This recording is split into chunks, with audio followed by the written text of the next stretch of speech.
신명기 23장 19절입니다. 19절부터 24장 9절까지 우리는 지금 신명기에서 계속 일상생활의 법을 보고 있는 중입니다. 이 23장은 어제 말씀인 9절서부터 오늘 말씀 25절까지 하나님이 요구하시는 것이 뭔가, 사실은 이게 오늘 말씀뿐만이 아니라 25장까지의 그 모든 말씀, 일상생활의 법이 전부 다 하나님 백성다운 삶이 무엇인가 하는 것을 가르치는 그런 내용입니다. 그 중에서 이제 오늘 본문 19절 이하 이야기인데요. 여기는 우리가 물질의 청지기다 하는 것을 보여주는 말씀이에요. 이것은 어제 말씀인 17절서부터 연결이 되는 거죠. 그래서 17절서부터 25절까지 전체를 보면 이게 인간의 욕심과 관련되는 그런 말씀을 하고 있는 중에 17절로 20절은 물질의 청지기라는 것을 말하고 있는 겁니다. 이제 17절, 18절은 돈을 버는 법하고 관계를 해서 창기가 번 돈에 대한 이야기를 합니다. 우리는 하나님께 헌금을 하면 모두 다 복된 것이고 좋은 것이다라고 생각을 하지만 하나님께 드리는 헌금도 어떻게 번 돈이냐 하는 것을 따져서 그것을 하나님께서 헌금을 했어도 가증한 것이다. 그게 17, 18절의 이야기고요. 그러니까 이제 17, 18절은 돈 버는 것과 관계가 돼요. 근데 19절로 20절은 이 하나님이 주신 이 돈을 또는 돈이 아니라 복이라고 그렇게 표현을 해도 되겠죠. 이것을 쓰는 법에 대한 이야기입니다. 다른 말로 하면 부자의 욕심 이렇게 제목을 붙여도 되겠죠. 하나님이 주신 물질을 사용하는 방법과 자세를 이야기를 하면서 이자 이야기를 해요. 내가 내 형제에게 구워 주거든 이자를 받지 말지니 곧 돈의 이자든 그것이 돈이 아닌 다른 것들 식물의 이자든 또는 이자를 낼 만한 모든 것의 이자를 낼 만한 모든 것이 뭐가 있죠? 따지고 보면 많이 있겠죠. 그런데 그런 이자, 무조건 여기서는 이자입니다를 받지 말아라. 그런데 이 이자를 받지 말아라 하는 여기에 우리가 두 가지를 생각을 해야 하는데, 하나는 욕심의 문제를 이야기를 하는 것이고요. 그리고 또 하나는 이게 타국인에게 구워주면은 이자를 받아도 된다라고 20절이 말을 하는 거예요. 그런데 내 형제에게 구워주거든 이자를 받지 말라. 여기서 형제는 이스라엘이죠. 타국인의 반대니까. 그러면 신약에 오면은 여기서 말하는 타국인과 형제, 이것이 이제 한국 사람에게는 이자를 받지 말고 다른 나라 사람에게는 이자를 받아라, 이런 말은 아닌 거죠. 늘 이제 구약을 이야기를 할 때, 또 신명기 이야기를 할 때 늘 말하는 것처럼 구약의 이스라엘이 신약에 오면은 한국을 말하는 게 아니고 저 팔레스타인에 있는 지금 현대 이스라엘을 말하는 것도 아닙니다.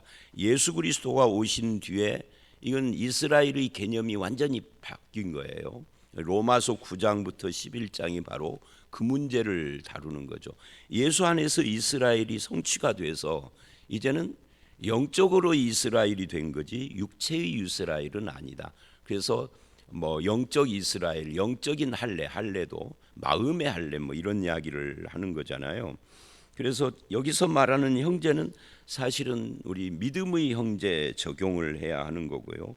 이 타국인은 다른, 그래서 믿는 형제들끼리는 이자를 주고받으면 안 된다 하는 이야기를 지금 하는 거예요. 이 말씀이 그럼 우리들 가운데 그 직업이 은행원이라든지 그런 이자를 가지고 하는 이런 직업에 속한 사람도 있을 거 아니에요.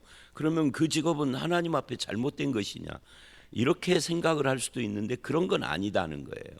그렇게 적용을 하면은 이게 상당히 문제가 되죠. 그래서 타국인에게 구워 주면은 이자를 받아도 형제에게는 안 된다 하는 이것은 결국은 우리 속에 있는 이 욕심과 관계되는 이야기를 합니다. 부자들 또는 가진 자들의 욕심하고 관계가 돼요. 17, 18절은 쉽게 돈을 버는 것이고 19절, 20절은 이게 그 돈을 쓸 때에 어떻게 어떤 마음으로 써야 하느냐 하는 것을 말하는데 이 말씀의 결론이 이거예요. 그러면 이자를 받지 말라고 한다면 그러면 손해지 않느냐? 아예 그냥 돈 자체를 구워주지 말아야 하지 않느냐라는 생각을 할 수도 있는데 20절 맨 끝에 보면은 이자를 받지 말라라고 하면서 뭐라고 하느냐면 하나님께서 네가 들어가서 차지할 땅에서 가나안 땅이죠. 여기서 내 손으로 하는 범사에 복을 내리시겠다라고 이야기를 합니다. 그러니까 이 말이 무슨 말이냐면 형제들에게 이자놀이를 안 해도 먹고 살 만큼 복을 줄 테니까 가난한 형제들에게 이자놀이를 하지 말아라 이야기를 지금 하는 거예요. 그 이자가 단순한 이자도 아니고 고리 대금업이죠. 그런 것을 지금 이야기를 하는 겁니다. 그건 다 욕심과 관계되는 거예요. 이게 이제 현대 교회에 오면은 형제 의식하고 관계가 되죠. 우리가 예수를 믿는 사람들이 같은 믿는 사람들을 형제로 생각하는 이런 의식이 너무 적어요. 현대 와서 더 그러는 것 같아요. 이제 자꾸 옛날 이야기하는 것이 이제 나이 먹은 사람의 특징이라고 그러는데 과거로 갈수록 예수 믿는 사람들의 숫자가 적을수록 믿는 사람이라는 말을 들으면 우리 교인이 아니어도 급격하게 형제 의식이 있었어요.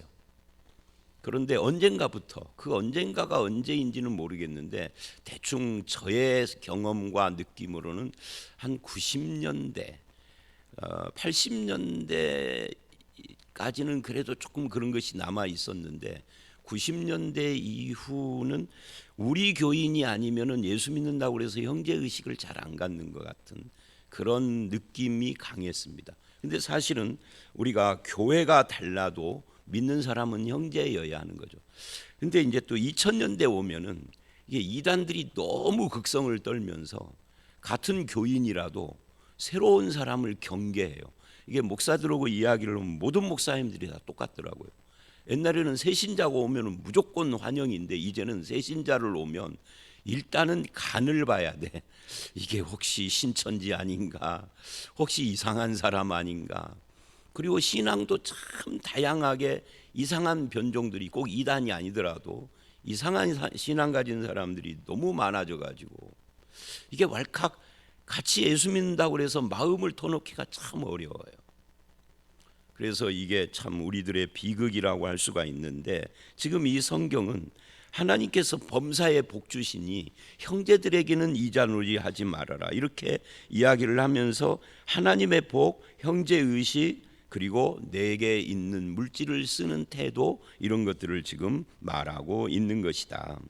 그 다음에 21절로 23절 여기는 하나님께서 이 서원을 통하여서 근데 이 서원이라는 것이 말에나 약속을 이야기를 하는 거잖아요. 그게 신실함을 요구한다. 하나님에 대하여 신실함입니다. 문제는 서원을 하거나 어기는 것이 모두 다 이게 인간의 욕심하고 연결이 될 수 있어요. 그러니까 이 서원도 욕심 문제하고 관계가 있는 거죠. 서원을 했지만 그 서원을 갚기에 서원을 할 때는 그게 없었는데 서원을 갚으려고 하니까 욕심이 생기는 거예요. 그런데 그 서원을 하였으면은 반드시 그것을 실행하도록 해라. 네가 입으로 약속한 대로 행할지라 하면서 신실함, 이 신실함을 시행을 하려면 욕심을 내려놓아야 한다 하는 거예요. 내가 절박할 때는 마음이 절박하고 막 그럴 때는 하나님 앞에 하나님 이렇게 해주시면 저렇게 하겠습니다 해놓고 이게 절박한 상황이 지나가면은 이제 그게 절박함이 욕심이 이겨버려서 소원을 잘 못 갚는 거죠. 그래서 그 오늘 말씀은 서원 문제이지만 신실함을 요구하는 거다. 하나님 앞에서 신실한 것이, 이 신실함이 충성이거든요. 그리고 충성을 믿음이라고, 단어가요, 믿음이라는 단어를 충성이라고도 번역을 하고 신실함이라고도 번역을 하는 거예요.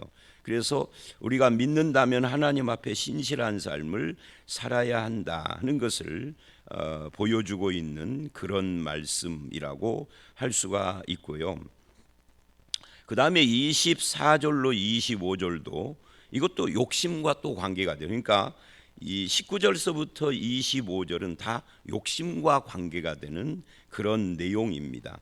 24절, 내 이웃의 포도원에 들어갈 때 마음대로 포도를 배불리 먹어도 된다. 근데 이제 다만 이런 원칙이 있는 거죠. 손으로 따먹는 것은 된다, 그 말이에요. 이게 참 인심이 좋은 거죠. 오늘 우리나라에서는 손으로 따먹으면 큰일 나요. 법으로 걸려요. 저희 어렸을 때는 설이라는 것을 하잖아요. 안 들키면은 좋은 거고 들키면 장난이고, 옛날에는 그게 다 용인이 됐어요. 지금은 큰일 납니다. 요즘은 말이죠, 이웃집에 있는 과일나무가 우리 집으로 담장을 넘어오잖아요. 그걸 베면은 재산 손괴죄로 걸려요. 우리 집으로 넘어왔으니까 이거 베어버린단 말이잖아요, 가지를. 그러면 큰일 나요. 법적으로 큰일 나요. 근데 그걸 따먹잖아요. 우리 집으로 넘어온 거, 감이나 뭐 이런 걸. 그러면 그 절도죄예요. 이게 세상 인심이 굉장히 야박해지고, 그게 얼마나 야박했으면 법으로까지 만들었겠어요. 옛날에는 그런 법 없었거든요. 근데 지금은 법이 있습니다. 참고로 이제 뭐 요즘 우리나라 사람들 하도 잘 먹어서 어제 설교 시간에 식사합시다가 안 반가운 시대가 됐다라고 제가 말씀을 드렸는데, 어제 오후에 어디 신방을 갔더니 자꾸 더 먹으라고 자꾸 또 그러더라고. 더 먹으면서 또 이래요. 설교 시간에 그렇게 말씀하셨지만 하면서 그러는데, 요즘은 뭐 그거 넘어와도 길거리에 뭐 감나무 있어도 안 따먹는 시대가 되기는 했습니다. 근데 여기서는 말이죠, 이렇게 말을 하는 거예요. 손으로 따먹는 것은 된다. 근데 뭘은 안 된다는 거예요. 그릇에 담는 건 안 된다. 이 그릇에 왜 담는 거죠? 이게 그릇에 담아가지고 거기 현장에서 먹지 않고 갖고 가려고, 욕심의 문제예요. 곡식밭에 들어갈 때도 손으로 이삭을 따서 비벼 먹는 거 있잖아요. 제자들이 이것 때문에 안식일 날 바리새인들에게 막 고발당했잖아요. 그거는 된다. 그러나 낫을 대면 안 된다. 낫을 손으로 잘라 먹는 것은 뭐 그거 이삭 하나 정도 될 테니까. 근데 낫으로 베어가면 이게 재산에 손해를 주는 거니까, 그거 이제 욕심이에요. 욕심을 부리지 말라. 이 이면에는 뭐가 있겠어요? 앞에서는 하나님께 신실을 요구했고, 여기서는 남을 배려하는 마음이 있는 거죠. 그러니까 손으로 따먹거나 손으로 잘라서 먹는 것은 된다라고 하는 것은 가난한 자의 보호에 있는 거고요. 그러나 낫을 대거나 그릇에 담는 것은 부자의 재산 보호와 배려의 문제가 담겨져 있는 것이어서, 가난한 자라 할지라도 욕심을 부리면 안 되는 거예요. 그래서 그 추수 때에는, 여기는 이제 추수 때가 아니에요.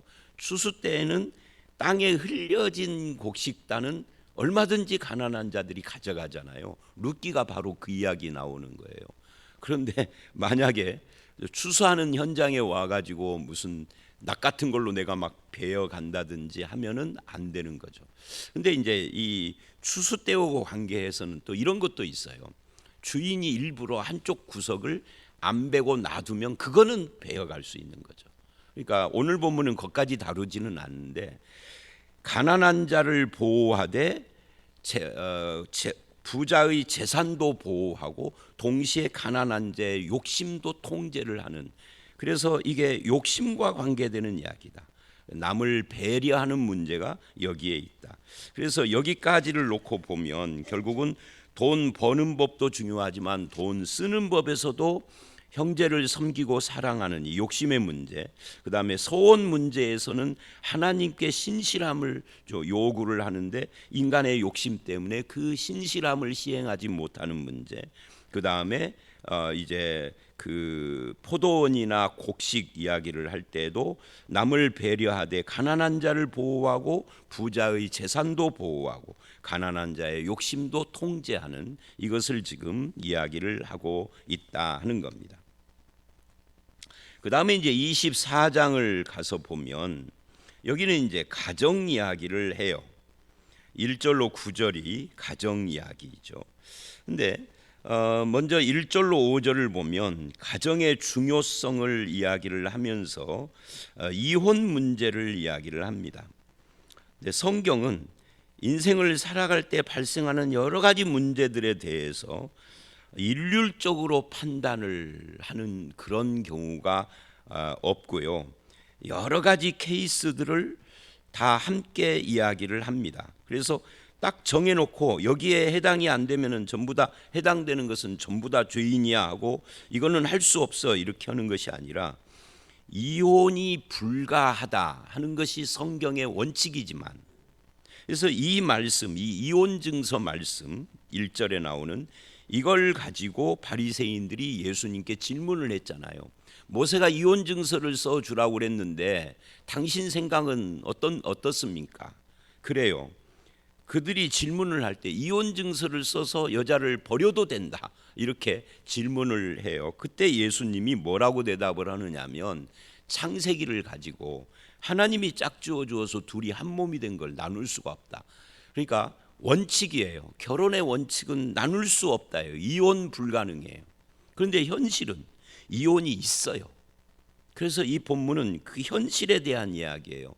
이혼이 있는데 과거 이 신명기 시대나 예수님 시대에는 사람들이 이혼 증서를 안 써주고 그냥 여자를 내보냈다는 거죠. 버렸다는 거예요. 그렇게 되면 무슨 문제가 생기냐면 여자의 인권의 문제가 심각해져요. 그렇게 되면 이제 이 여자는 말하자면 정상적인 인생을 살기가 어려워져 버리는 거죠. 그래서 이혼 증서를 써서 주도록 그렇게 모세오경에서 법을 만들었다 하는 이야기를 예수님께서 설명을 하면서 뭐라고 하느냐면 너희들의 악함, 완악함을 인하여 이 법을 주셨다라고 그렇게 설명을 해요. 그러니까 오늘 말씀은 인간의 악함에 대해서 그리고 여자의 인권에 대해서 주님이 말씀하신 것이다. 그래서 이제 이혼 증서를 써서 주고 이혼을 해야 한다라고 현실에 대해서 하나님께서 말씀을 하는 겁니다. 하나님의 원리는 자기 아내를 버릴 수 없는 것이지만 현실이 그러니 그러면 이혼 증서를 써주어라. 그래서 이제 여자를 보호하는 겁니다. 그러면 이혼이 이혼으로만 끝나는 건 아니죠. 이혼이 뭘로 이어지느냐면 재혼으로도 이어지잖아요. 그럴 때는 어떻게 할 것이냐는 거예요. 2절에 보니까 그 여자는 그 집에서 나가서 다른 사람의 아내가 되려니와. 남자는 어떻게 됐을까요? 여기서 남자를 다루지 않지만 남자도 여자를 내보냈으면 또 다른 여자하고 재혼을 했겠죠. 여러분 그러면 재혼은 가능한가요? 불가능한가요? 여기 보니까 재혼 가능하다예요. 신약 성경을 읽으면 이 말씀이 바탕이 되는데 얼핏 재혼이 불가능한가 하는 그런 뉘앙스의 말씀이 나옵니다. 고린도전서 7장이나 이런데, 그런데 그 말씀들의 원 배경인 모세오경을 보면 재혼이 가능하다예요. 그게 2절입니다. 다른 사람의 아내가 되려니와예요. 그런데 그 다음 3절을 보면 그 둘째 남편도 그 여자를 미워하여 이혼 증서를 써서 내보내면 이혼을 했단 말이에요. 두 번째. 그러면 그 아내를 맞이한 남편이 죽었다고 해도 그 여자는 그 전 남편, 첫 번째 남편하고 다시 재혼을 할 수는 없다. 이런 거예요. 그러면서 이미 몸을 더럽혔은즉이라고 하는데, 이 몸을 더럽혔은즉이라는 이 말을 여자들은 조금 불쾌하게 생각할 수도 있어요. 그럼 남자는 몸 안 더럽혔나? 그런 이야기라기보다는 이게 무분별한 성적인 타락과 이 무분별한 행동에 대한 이야기를 지금 하고 있는 겁니다. 결혼 문제가 개인의 사생활 문제가 아니라 공동체적인 그런 문제가 돼서 하나님의 나라인 이스라엘 안에서는 결혼했다, 이혼했다, 재혼했다, 다시 또 합했다, 이렇게 무분별하게 그렇게 하면은 안 된다. 하나님의 백성은 뭐예요? 하나님의 백성다운 삶이 있는 거니까. 그게 거룩이잖아요. 그래서 이런 사람들의 실제 삶의 형편을 생각을 해서 이혼도 재혼도 가능하다라고 하는데 원래의 남편에게 또 가서 이게 완전히 막 그 혼란스러운 지경에 빠지는 것은 하나님 앞에 가증한 것이라. 그러니까 이런 말씀을 보면은 우리가 이런 생각을 해야 합니다. 결혼을 잘해야 한다. 이혼을 하지 않는 결혼을 해야 한다. 근데 이혼을 했을 경우에도 그래도 책임 있게 살아가면서 재혼을 하더라. 그러니까 재혼을 할 때는 더 신중하게 해야 하는데 실제로는 재혼을 할 때 신중하지 않다고 그래요. 그래서 재혼자들의 이혼이 굉장히 더 많다고 합니다. 통계가 그렇다고 그래요. 그래서 우리가 결혼이라는 것을 그냥 뭐 자기 감정이나 마음 내키는 대로 그냥 선택해서 하면은 안 되겠구나 하는 것을 여기서 보는 겁니다. 그래서 이 말씀의 가장 기초가 되는 것은 뭐냐면 하나님 앞에서 거룩한 삶, 특별히 결혼과 부부 생활 또는 가정의 거룩함, 이것이 굉장히 중요한 문제다 하는 것을 이 말씀을 통해서 깨닫게 됩니다. 가정의 삶에 고통이 있는 사람을 하나님께서는 이해를 해 주시되 그 고통을 핑계로 해서 무분별하면 안 되겠다. 이혼도 가능하고 재혼도 가능하지만 무분별은 안 된다 하는 이야기를 지금 하고 있는 겁니다. 그게 4절까지의 이야기예요. 그리고 5절에 이렇게 말을 해요. 전에 한번 나왔던 이야기죠. 가정이 굉장히 중요하고 부부 생활이 굉장히 중요한데 새로 아내를 맞이한 사람은 군대에 안 가도 되는 거예요. 1년 동안 1년이 지나면 이제 군대 소집을 할 때 가게 되지만 그 목적은 뭐냐 하면은 아내를 즐겁게 할지니라. 그래서 부부 생활의 기쁨과 우선순위를 이야기를 하고 있는 겁니다. 이 문제가 되어야 이 부부 생활이 행복해야만 앞에 말하는 이혼이나 재혼 문제도 발생하지 않는 거죠. 근데 부부 생활이 행복하지 않으면 이혼이나 재혼이나 이런 것들이 무분별하게 막 일어날 수밖에 없는 거예요. 그래서 부부 생활에 있어서 가장 우선순위는 이게 이제 고린도전서 7장을 간다든지 7장이나 또 뭐 다른 성경에서 부부 생활을 집중적으로 다루는 것이 있어요, 신약에. 그럴 때 어떤 이야기를 하느냐면 우리의 몸이 결혼을 하면 내 것이 아니다는 거예요. 나의 몸은 배우자의 것이에요. 서로가.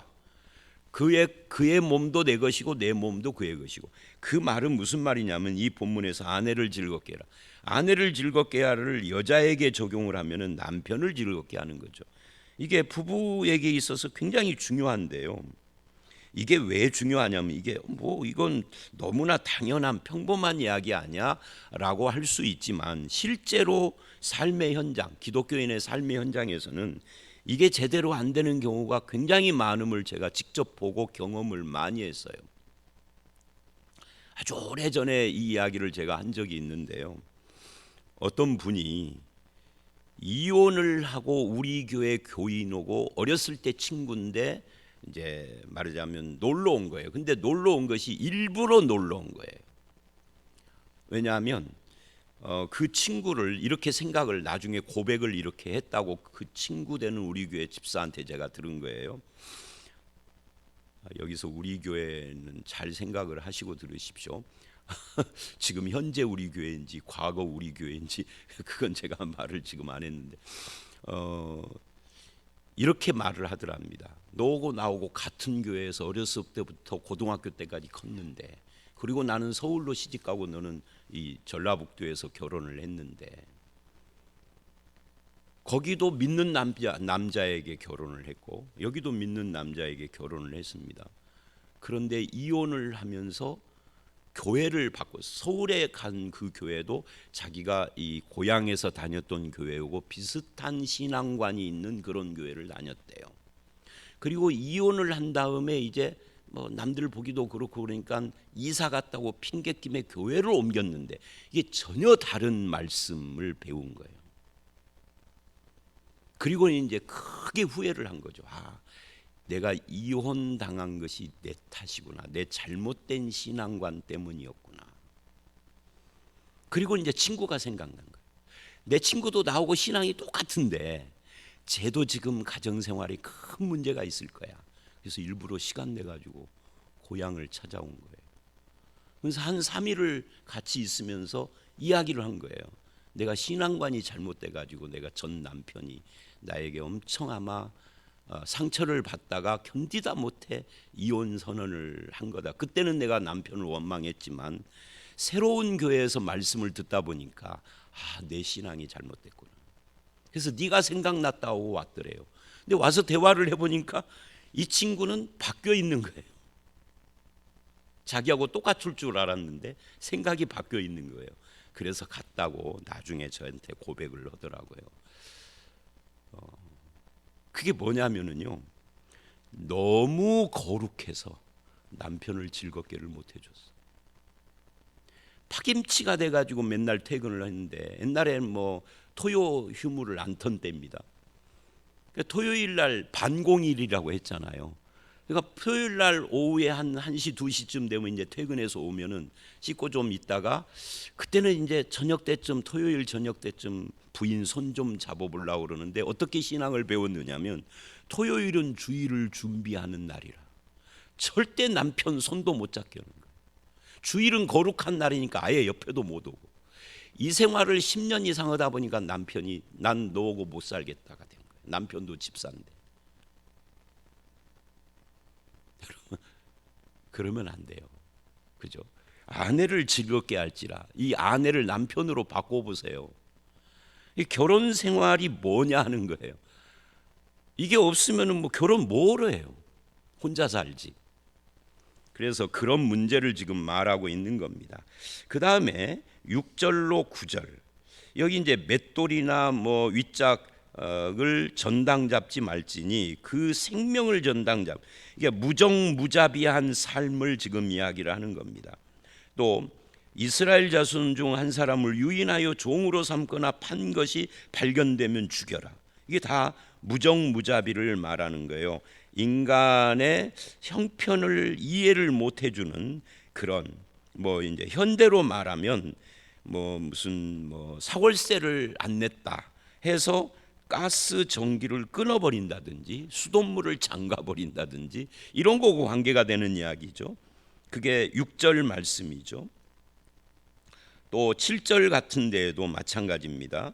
단순한 인신매매가 아니라 가난한 자의 빚을 갚으라고 신체를 전당 잡거나 팔아버리는 이런 것에 대해서 무정하고 무자비한 것에 대한 통제를 말을 하는 겁니다. 나병에 대한 이야기가 8절에 나오고요. 8절 9절 미리암을 기억하라. 이게 나병과 미리암의 죄를 이야기를 하면서 이 부정을 막아라 하는 이야기를 하고 있는 겁니다. 자, 오늘 말씀 여기까지입니다. 오늘 말씀 다시 이야기를 하면은 욕심의 문제, 하나님 앞에 신실함과 사람을 배려하는 그런 문제, 가정의 중요성, 결혼의 거룩함, 그 다음에 부부 생활에 있어서 배우자를 즐겁게 하는 이 의무, 이런 것들을 그 다음에 무정무자비한 삶을 통제하는 이런 것들을 우리에게 적용을 해서 거룩한 하나님의 백성으로서의 삶을 잘 살아가시며 가정도 행복하고 삶도 즐겁고 하나님께 영광도 되고 그런 저와 여러분의 인생이 되시기를 주의 이름으로 축원합니다. 함께 기도하겠습니다. 하나님 아버지, 우리의 인생을 살아갈 때 여러 가지 발생하는 문제들을 말씀의 법을 통하여서 주님 욕심을 통제하고 하나님께 신실하며 이웃을 배려하는 그런 삶을 요구하시는 것을 들었습니다. 또한 가정의 결혼이 얼마나 소중하고 거룩해야 하는가를 봤습니다. 한몸됨을 지켜가되 불가능하고 불가피할 때는 이혼도 허락하지만 그러나 무분별하면 안 되는 것을 보여주셨습니다. 아내를 즐겁게 하고 남편을 즐겁게 하는 이 결혼의 목적을 잘 감당하는 저희 가정이 되게 하여 주시옵소서. 무정하고 무자비한 그런 삶을 살아가는 기독교인이 아니라 정말로 사람을 사랑하고 섬기고 위하여 베풀 줄 아는 그런 삶을 살아감으로써 하나님 나라를 세워가는 저희 모두로 삼아 주시기를 원하옵고 예수님 이름으로 기도드려 싸움나이다. 아멘.